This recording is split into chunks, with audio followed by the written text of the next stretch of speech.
గత 56 రోజులుగా నల్గొండ జిల్లా చండూరు మున్సిపాలిటీలో జరుగుతున్న చేనేత కార్మికుల రిలే నిరాహార దీక్షలకు టీడీపీ రాష్ట్ర అధ్యక్షులు ఎల్ రమణ సంఘీభావం తెలిపారు।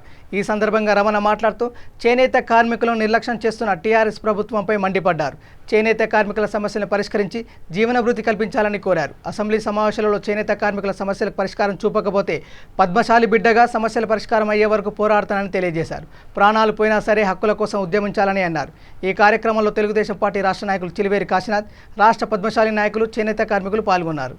దీక్ష మీ సమస్యలు మీ కాలే కడుపుకు అది ప్రతిబింబంగా ఉన్నాయి కనుక మీ సమస్యలు రాష్ట్ర ప్రభుత్వం పరిష్కరింపాయని చెప్పని అన్నాడు। మీ డిమాండ్లకు అనుగుణంగా నేను వెంటనే మీకు సంఘీభావం ప్రకటిస్తూ మీ వెంట ఉంటాననే మాట కూడా మీకు ఇవ్వడం జరిగింది।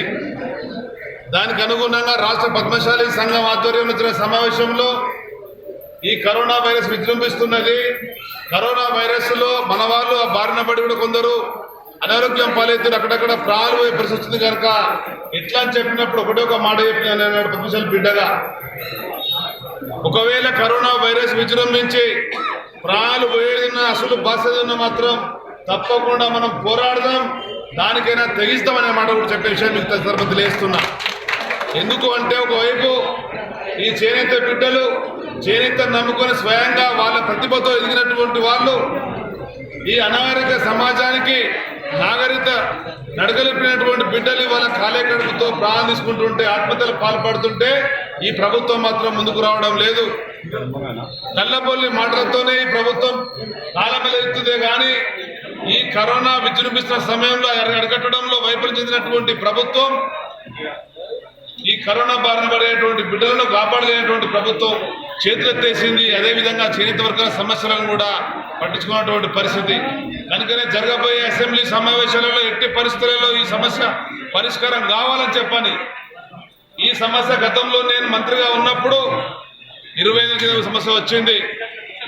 6 కోట్ల రూపాయల నిల్వ జనతా వస్త్రాలు ఆనాడు పేరుకపోయినటువంటి పరిస్థితి, ఆనాడు ఉండేటువంటి ప్రభుత్వాలు ఆ జనతా వస్త్రాలను ఉచితంగా ఇవ్వలేని పరిస్థితులలో పొరుగున ఉండే తమిళనాడుకు వెళ్ళి అమ్మించినటువంటి పరిస్థితి అన్న నాకు అనుభవం ఉన్నది। అనేక ఏళ్లుగా ఇటువంటి పరిస్థితులు ఉత్పన్నమైనప్పుడు ప్రభుత్వం ముందుకు వచ్చి ఈ యొక్క వస్త్రాలను కొనుగోలు చేసినటువంటి కాలం ఉండే, కానీ నేడు ఏదైతే మధ్య ఉండేటువంటి మీడియేటర్స్ పేరు చెప్పి కొనుగోలుదారులు ఉన్నారు, మాస్టర్ వ్యూవర్స్ అని చెప్పనేటువంటి ఒక మాస్టర్ వ్యూవర్స్ బూచి చూపించి ప్రభుత్వం వ్యూవర్స్ అన్యాయం చేస్తున్నది।